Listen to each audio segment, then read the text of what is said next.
Yeah, so I thought it would just be really interesting rather having the questions come Good. from me to really That's hear good. from first-time voters. Good. So I kind of pooled their questions. We have 15 students, but I thought we probably only have time for 3. So I have a Bernie Sanders supporter, Okay. I have an Elizabeth Warren supporter, Okay. and then I have a Donald Trump supporter. Good. What would you like first? Well, before we begin, let me just say, first of all, congratulations for focusing on young people in the political process. No matter what one's political view may be, I want to see as many people as possible participate in the political process because that is what democracy is about. I am very concerned about the voter suppression we are seeing all over this country. But I hope here in California, no matter what your political point of view may be, I want you to get involved. I want you to stand up for your rights. I want you to vote. So congratulations for your work in interesting young people in the political process. It's been eye-opening just to see, like Good. I said, in the first 2 months, because we do we do debate watch parties, and most of the time we don't even end up watching the debate. We get into our own roundtable discussions about Good. That is great. healthcare, about immigration. Fantastic. So it's pretty interesting. So Bernie Sanders, which would you like to hear from? Well, start off with me and then we'll work our way down. All right, so we have Rio Herrera. She's age 17. She's a senior at Bonita Vista High School, and she said if she could vote today, she would vote for Bernie Sanders. And these are all coming straight from their mouths. How do we depoliticize the topic of immigration and find a common ground between parties without compromising the rights and humanity of migrants seeking a better life in the United States? Wonderful question. And the good news is that the rhetoric and the views of Donald Trump, which to my mind are racist and xenophobic, do not reflect where the American people are. And I think when we have a president, and hopefully it will be me, who believes in justice and compassion, I absolutely believe we can bring the American people together to do what they want, which is not to demonize the immigrant community, but to move forward toward comprehensive immigration reform and a path toward citizenship. There is widespread support for the young people eligible for the DACA program, and if elected president, on my first day in office, I will reestablish the legal status of the 1.8 million young people and their parents in the DACA program. I think that people should not believe that Trump's rhetoric reflects where America is at. We can do a lot better. All right. And let's hear from Matan Bar. He's age 17. He's a senior at Del Norte High School, and he says if he could vote today, he would vote for Donald Trump. He says it may be a little bit harsh, but let's just ask. Why do you and other Democrats support giving citizenship to illegal immigrants, knowing they intentionally broke our laws, and then they go on to say that nobody, such as president, is above the law? For a first-time voter such as myself, it seems a bit hypocritical that you and your colleagues promote giving amnesty to those who commit crimes, yet advocate daily on the news for due law and justice. Well, I think there is a very fundamental difference between what Trump has done and what undocumented people have done. Trump is a billionaire who has used his office for political gain, and he has been impeached because he has obstructed justice,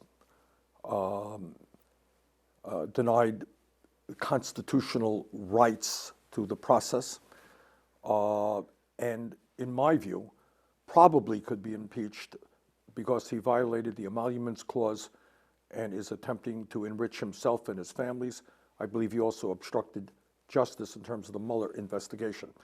So here you have a billionaire president who has ignored the rule of law, ignored our Constitution, and he should be impeached. And then you have poor people, often people who are fleeing terrible violence from drug cartels, trying desperately to make a better life for themselves and for their children.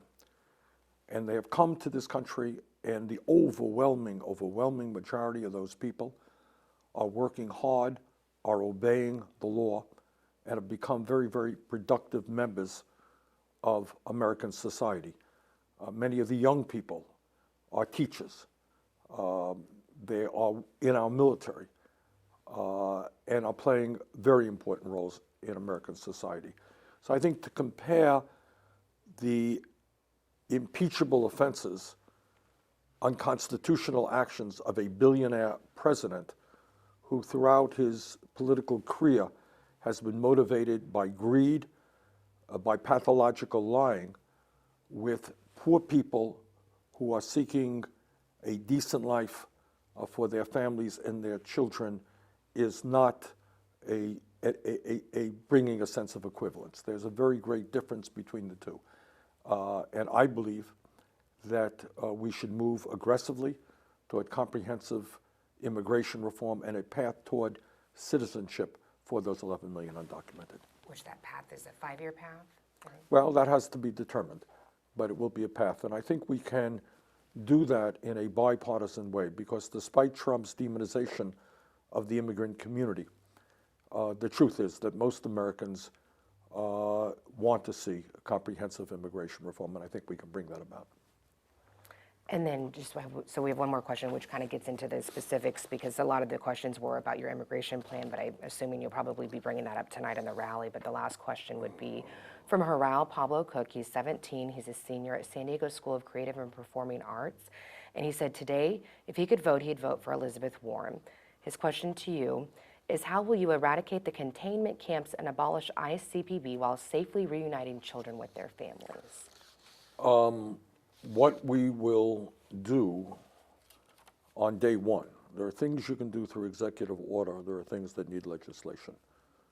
What you can do with executive order is on day one reestablish the legal status of the 1.8 million young people eligible for the DACA program and their parents. That you can do.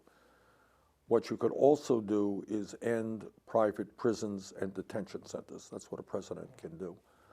What you also can do is reallocate ICE resources and end the raids, which are terrorizing communities all over the United States of America. And that's what I will do. And reallocate ICE resources to deal with the smuggling in of drugs, of guns, and other contraband.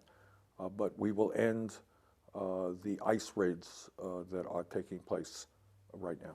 Okay. And just to wrap up, this is my own personal question, is how do you think this impeachment has impacted this election and will impact it? Well, you know, I think the truth is nobody wants impeachment. It is not a good day for the country. I'm not happy about impeachment. But the reality is, if you have a president who thinks he's above the law, who has acted in an unconstitutional way, and if you do not address that, then you set a precedent for future presidents and say, you know what, I can do anything I want. I'm above the law. So I think what the House did is say, sorry, Mr. President, there is a Constitution. This is a country of law. You have not obeyed the law, and you will be impeached. And they voted to impeach him. And now, as you know, at some point or another, that trial will begin in the United States Senate, and I'll be one of the judges there as a member of the Senate. So, you know, it's not a good day. I don't think anybody is rejoicing about it. But I think also that during this whole impeachment process, it is absolutely imperative that we continue to pay attention to the needs of ordinary Americans. And I think a lot of people out there were saying, well, they're worried about impeachment. I don't have any health care. You know, I'm making $8 an hour. I can't take care of my family. What about me? And I think it's absolutely imperative that Congress show the American people that they can deal with impeachment, but they can also tackle the very, very important problems facing ordinary Americans. But will this hurt the election?